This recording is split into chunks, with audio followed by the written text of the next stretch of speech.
प्राप्त होती है। इसलिए जब विश्वास ही नहीं तो वो प्राप्ति ही नहीं होती है। अब तो वही हाल बैल का था।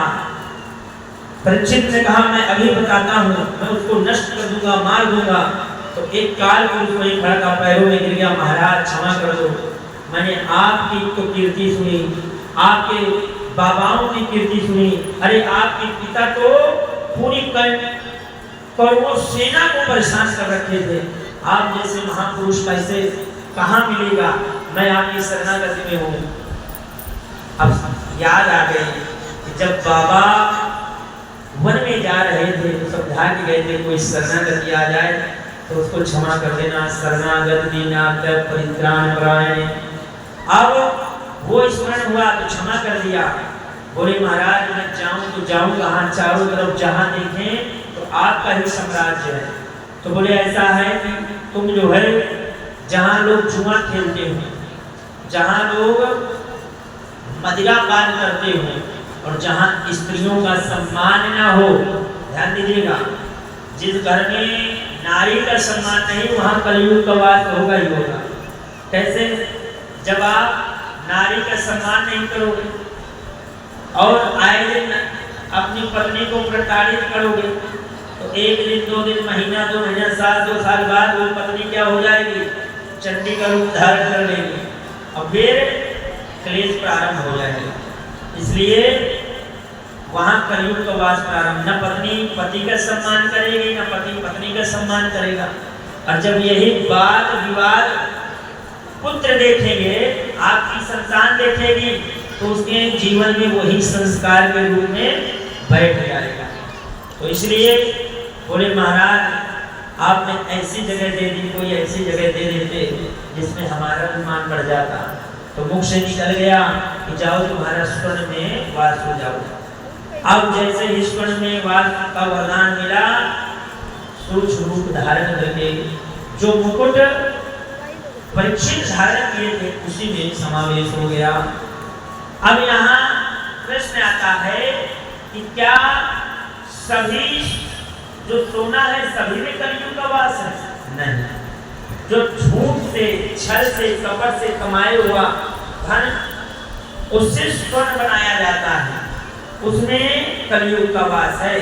जो चोरी करके किसी का हरण करके लाया जाता है वहां पर कलयुग का वास है। नहीं तो सोना तो भगवान कहते हैं अहम नाम रूप कांचना, मेरा जो स्वरूप है वह क्या है? सोने में है। भगवान का स्वरूप स्वर्ण में माना गया है। तो जो मुकुट था वो जरासंध का पांडवों ने क्या किया? जरासंध का वध करके छीन करके लाए थे, वही मुकुट जरासंध पहने हुए थे, उसमें कलयुग प्रवेश कर गया। अब भ्रमण करते करते बड़ी तेज से प्यास लगी, जो पांडवों ने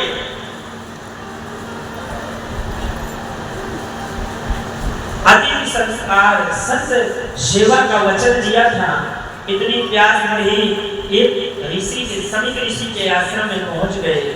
वहां पर प्यास की व्याकुलता से आवाज लगाई।